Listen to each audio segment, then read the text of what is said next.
Memorial Medical Center. So yan, sa kasamaang palad may kwento ko sa inyo.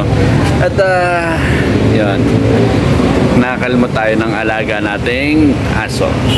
At nagsugat siya last Saturday pa ng gabi. So today is Monday, June 30. And, sorry, hindi, tama, June 30. Gunggong! Ayan, nalilito na ako sa dates ngayon. So, nandito tayo ngayon sa Amang Rodriguez para magpaturok ng anti-rabies. Kasi kanina nanggaling na rin tayo dun sa Barangay Health Center natin sa Fortune, Marikina. So, hindi na rin tayo tinurukan ng anti-tetanus. Gawa nga kasi ng more than 24 hours na kasi nung nasugatan ako. So, kasama ko dito ngayon yung ate ko. Kasi kahapon nakalmot din siya dahil sa sobrang kaharutan ng napakabait naming aso. Yan. Nasugat siya.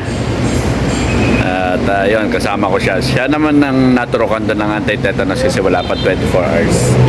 So, apparently, nandito tayo ngayon pagkahaba-haba ng pila. At pumila na si ate dito ng mga actually nandito kami mga 10 o'clock pa ng umaga. Then ang sabi 1 o'clock yung pila para sa mga walk-in. And then ngayon 2 o'clock na, hindi pa rin gumagalaw ang pila. Nagbigay lang sila ng number ng up to 1 to 60 para sa mga walk-ins, pero ilang oras na rin hindi pa rin gumagalaw. Parang nasa number 13 pa lang. Ang pagkakasabi kasi, yung may mga schedule kailangan muna nilang tapusin. Pero yung mga may schedule, padagdag ng padagdag, more than hundreds na tayo na nila. Pero yung 60 na walk-ins, hindi pa nila na accommodate. Ang galing! Ang galing! Yan, kaya yun ang masaklap dito pagka libre yung vaccine. Talagang titiisin nyo lang. Pero meron namang mga bayad naman. By choice naman kayo kung meron kayo. Kasi ako, para sa akin kasi wala tayong ganong budget para sa pa-vaccine. At yun, kailangan natin mag-tiis dito. At medyo mainit na rin ulo ni ate kasi nga ang tagal na namin so, may mga gagawin pa dapat kami, so hindi namin magawa.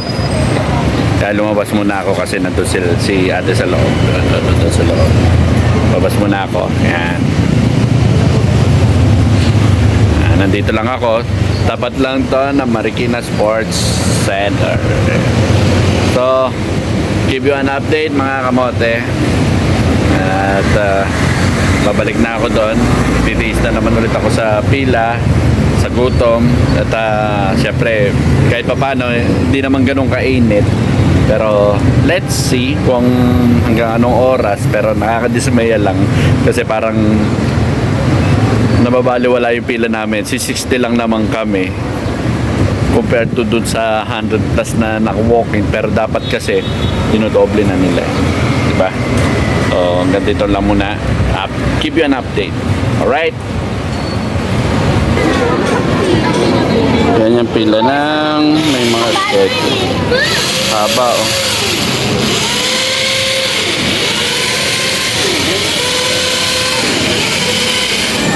Ito naman ang pila ng walk-in.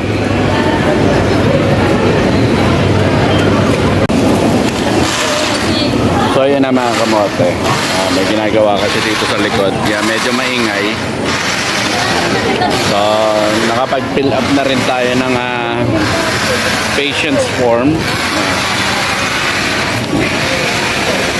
Kaya waiting na lang. Ingay doon kasi may ginagawa. Nakapag-fill up na tayo. So antay-antay na lang na tawagin to. So papasok na tayo na magkaalaman na. Tuturok sa atin ngayon. So So, update lang. Update mga kamote. So, 3:30 na ng hapon na hindi pa rin tayo nakakapasok kasi punuan pa yun doon sa loob. Ayan na sa ate. Malakad-lakad na lang. So, wala pa. Antay pa tayo. So, hawak pa lang natin is yung patient information sheet. So, inuulan na tayo ngayon dito. Buti na lang kamo may bubong. Yan. Lakas ang ulan dito. So, waiting tayo. Medyo mabawasan para makapasok na tayo. Kasi, sabi ng guard, once na inano tayo, punuan. Yun lang. So, update lang. 3:30 na. Alas 5 na, mga kamote. Nag-umpisa na ako maulol dito. Wala pa rin. Ang haba pa rin doon. Ang dami pa rin tao.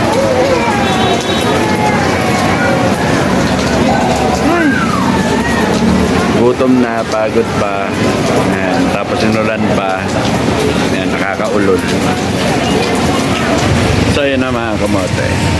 Ayan, lipat na tayo ngayon dito ngayon sa may main lobby ng Amang Rodriguez. So, ayan, pinapila kami dito kasi doon na kami sa ER ngayon na baka babaksinan kasi sobrang haba ng pila doon sa kabila. So, ito, 5 o'clock na.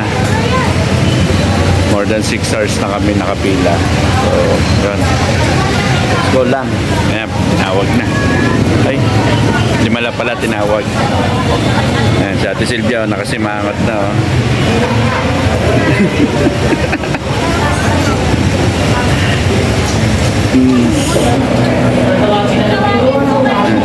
7 o'clock ng gabi, mga kamote. Skin test na tayo. Dalawa. Tapos, meron pa tayo dito. Kapilaan pa yan. So, waiting pa. Grabe, sakit. First time natin mga kamot. Waiting muna tayo. Yun mga kamot. Unfortunately, nag-react. And may kita nyo. Ayan. Magpasaguhit yung yung Eric. So, waiting lang tayo kasi gagawan ako ng referral nito. Hindi ko alam kung para saan. Kung saan yun. Ay, ako, tagal ko nang inantay tapos may problema pa. So, waiting lang. So yun na mga kamote, nakalabas na tayo ngayon dun sa Amang Rodriguez. So inabot tayo ng 8:20 na ng gabi. Alas 10 pa tayo nandyan. So kulang-kulang 12 hours na nung tayo nagpunta. At dati naman okay na. Ako may problema kasi yung tinurok sa akin na Eric nag-react.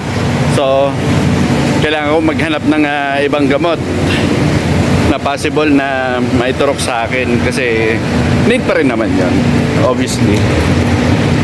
So dito na tayo sa Marikina Health Office kasi dito nakapark yung motor natin. Ay, nako. So ang tagal natin inantay pero may problema. Yan. So hanggang dito na lang muna mga kamote. Pauwi na tayo kasi yung mga aso at pusa nag-aantay. So hanggang dito na lang muna. So lagi nyo lang tatandaan, ride safe, keep safe at huwag kamote sila. Okay? Yan. Bye! Peace out! Kahit nakasimangot!